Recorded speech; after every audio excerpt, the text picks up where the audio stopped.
ഇത് പഞ്ചാബ് ഒരു ഇടവേളയ്ക്ക് പോകുന്നു. പഞ്ചാബിന്റെ ആദ്യമായിട്ടാണ് പഞ്ചാബിൽ നിന്നൊരു എക്സിറ്റ് പോൾ സർവേ ഫലം. പഞ്ചാബിൽ 3 സീറ്റുകൾ വരെ, അതായത് ഗുർദാസ്പൂരും ഹോഷിയാർപൂരും ഇതിനോടകം BJP വിജയിച്ച സീറ്റുകളാണ്. ഇത് BJPക്ക് വലിയ നേട്ടമാണ്. അതെ, ഒരു സീറ്റ് 3 സീറ്റ് എന്ന് പറഞ്ഞാൽ വലിയ നേട്ടമാണ്.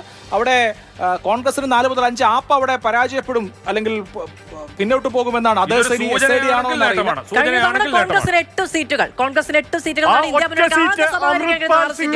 മറ്റുള്ളവർ ഒറ്റ സീറ്റ്. അമൃത്പാൽ സിംഗ് ആണോ ജയിലിൽ കിടന്ന് ഖദൂർ സാഹിബിൽ നിന്ന് മത്സരിച്ച അമൃത്പാൽ സിംഗ് ആണോ എന്നുള്ളത് അത് അങ്ങനെയാണെങ്കിൽ അത് വലിയ എന്താ പറയാ, ഒരു തരത്തിലുള്ള പ്രയാസങ്ങളിലേക്ക് AAPക്ക് 4 സീറ്റ് പ്രവചിക്കുന്നുണ്ട്. കഴിഞ്ഞ തവണ പഞ്ചാബിൽ 6, 4, 2. ഇത് കാരണം BJPക്ക് നിലവിൽ 2 സീറ്റുകൾ ഉള്ള സംസ്ഥാനമാണ് പഞ്ചാബ്.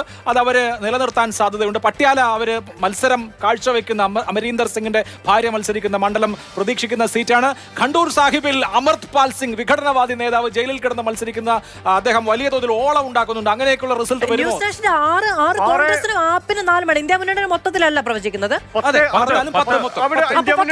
പഞ്ചാബിൽ 10-2 എന്നുള്ളത് പക്ഷേ വളരെ പഞ്ചാബിൽ നിന്ന് പ്രതീക്ഷിക്കാവുന്ന ഒരു ഫലമാണ്. കാരണം കർഷക സമരം കത്തി നിൽക്കുന്നു. BJP സ്ഥാനാർത്ഥികളെ പല ഗ്രാമങ്ങളിലും വോട്ട് തേടി കടന്നു ചെല്ലാൻ പോലും അനുവദിക്കാത്ത ഒരു സ്ഥലമായിരുന്നു പഞ്ചാബ്. പഞ്ചാബിൽ 12 സീറ്റ് വരെ ഇന്ത്യ മുന്നണി പ്രതീക്ഷിക്കുന്നുണ്ട്.